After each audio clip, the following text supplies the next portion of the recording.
आसमानी अखाड़े में ईरान की जबरदस्त धुलाई हो रही है। ईरान के जंगी जेट ढेर हो रहे हैं। ट्रंप के F-35 ने ईरान के याक 130 फाइटर जेट को देखिए कैसे एक ही वार में जलता ताबूत बना दिया। टारगेट की तरफ तेजी से उड़ान भर रहे ईरान के जेट को पता भी नहीं लगा कि मौत उसके पीछे पड़ी है।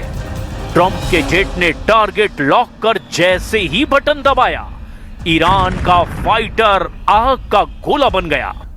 पहाड़ी इलाके में क्रैश होने के बाद जेट का पुर्जा पुर्जा बिखर गया। अब ईरान के सनंदाज चलिए शहर का हाल देखिए। यहां अमेरिका इजराइल ने संयुक्त हमला किया। नॉन स्टॉप बमबारी जारी है। दिन हो या रात धमाके रुक नहीं रहे। अंधेरे में इतनी मिसाइलों की बौछार की गई कि सनंदाज जल उठा।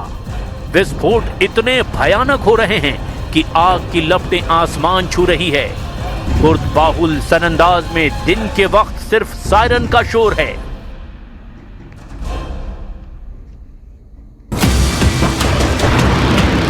अमेरिका के यूएसएस ब्रैनब्रिज वॉरशिप से अंधाधुंध मिसाइलों की बौछार हो रही है। यूएस मिलिट्री ने ईरान में 1000 से ज्यादा टारगेट पर हमला किया है। प्रेसिडेंट ट्रंप अब तक के नतीजों से बेहद खुश हैं। ट्रंप ने अनुमान लगा रखा है कि ईरान ज्यादा दिन युद्ध में टिक नहीं पाएगा, क्योंकि अमेरिका का फोकस ईरान को निहत्था करके तबाह कर डालने का है। You see it as well as I do. You see the tremendous progress that's being made. Their missiles are being wiped out rapidly. Their launchers are being wiped out. They're attacking their neighbors. They're attacking their, in some cases, allies or not so long ago allies. Trump को शायद अंदाजा नहीं कि war report उनके दावों से अलग है।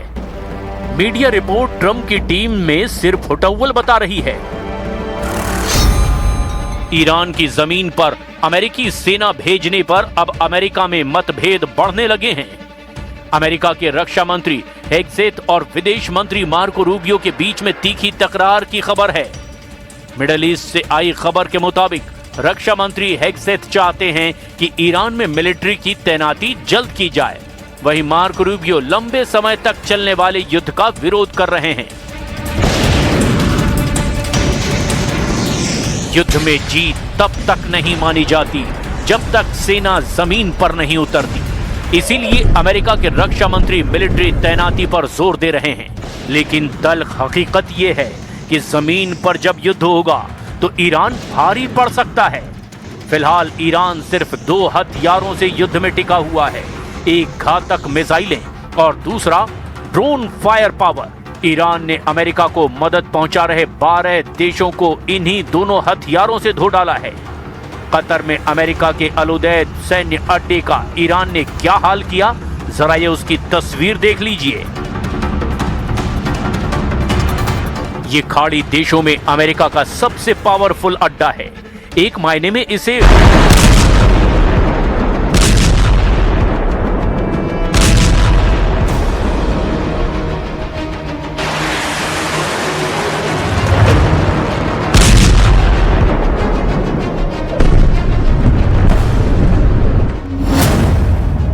छह दिन से युद्ध, जलने लगे 12 देश।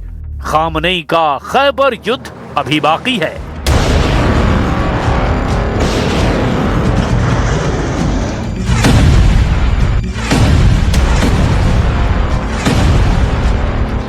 ईरान युद्ध बहुत तेजी से पूरी दुनिया में फैलता जा रहा है। अमेरिका की पनडुब्बी ने हिंद महासागर में ईरानी युद्धपोत IRIS देना को श्रीलंका के पास हमला करके डुबो दिया है।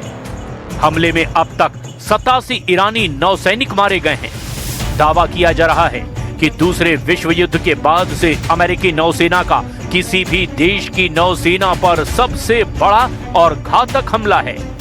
इस हमले के बाद ईरान ने ऐलान कर दिया कि अमेरिका और इजराइल ने सभी रेड लाइन क्रॉस कर दी है और अब ईरान सबसे विनाशक हमले आधुनिक हथियारों से करने जा रहा है।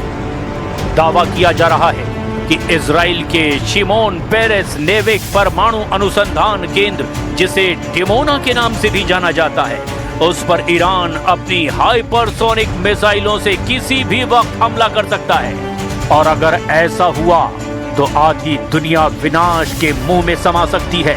और अगर ईरान ने इजराइल के परमाणु संयंत्र में धमाका किया तो तत्काल इसका प्रभाव 2 लाख से ज्यादा लोगों पर अकेले इजराइल में पड़ेगा।